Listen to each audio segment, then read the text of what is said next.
Hello, everyone. I am Chris Su. It's my pleasure to join my colleagues today on this research on top health misinformation. My story today is about vaccine misinformation and how people use what types of strategies to fight misinformation on social media, as defined by the concept content moderation. I compare the effectiveness of these strategies using hashtags, and ultimately, I would like to demonstrate whether those strategies used to counter vaccine misinformation were successful in curbing its spread. Next slide, please. Misinformation has plagued social network sites throughout the global COVID-19 pandemic and has had the potential to change one's opinions, including vaccine hesitancy. Once a belief is adopted, people tend to accept information that confirm their false beliefs and reject conflicting information. According to some empirical studies, the best way to correct misinformation is to use simple, brief, and strong reactions with emphasis on fact. Next slide, please. Content moderation is necessary to limit the effects of misinformation.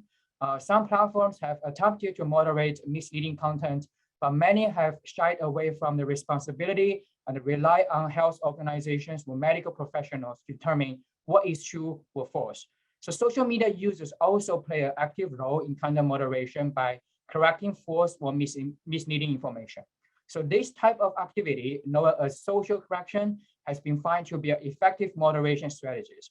So in this study, I examined two modes of moderation based on who takes the action to counter the spread of vaccine misinformation. The first one is operated internally with the platform. So Twitter utilizes its platform resources and applied algorithm-based moderation like flagging, forbidding, or removing posts to highlight misleading information or flag, distribute claims or label unverified tweets. The second mode is developed within a community of users, especially health professionals and medical experts, who are also taking the steps to prevent or fact-check content using retweeting or correct misinformation. So in this study, hashtags indicate a topic that allows users to organize and track related tweets. Those who use a hashtag during the conversation are part of sub-community engaged in relevant discussions. Therefore, the similar use of hashtags among users is correlated to networks of people either opposing or promoting vaccines. So my question is, could one of those have a greater impact on disseminating information, reaching out to a larger audience, as well as generating more discussions and engagement on social media? Next slide, please. So we retrieved over 2 million tweets mentioning vaccines. We first compare our data set with another published data set, the archive or platform flag tweets. Then applied supervised machine learning to predict the attitude of each tweet towards vaccination. Lastly, we coded tweets with comments and trained a model to predict whether the comments are endorsement or correction of the original tweets or no specific opinion expressed. In our sample, we measured the performance of tweets using 3 indicators.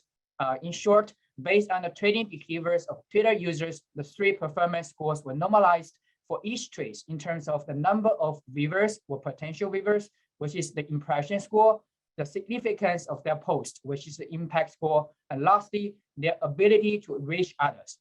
Following the coding and machine learning results, we developed a network approach to investigate the users' interaction networks.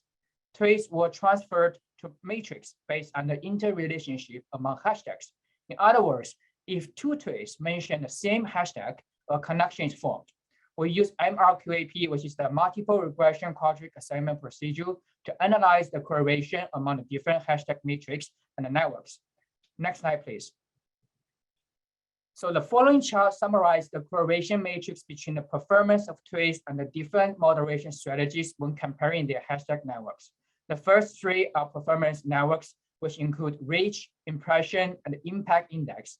The next 3 rows and columns represents platform-oriented moderation strategies, and the last 3 rows represents the user-generated moderation strategies. Blue represents positive correlation, and the right represents negative correlation.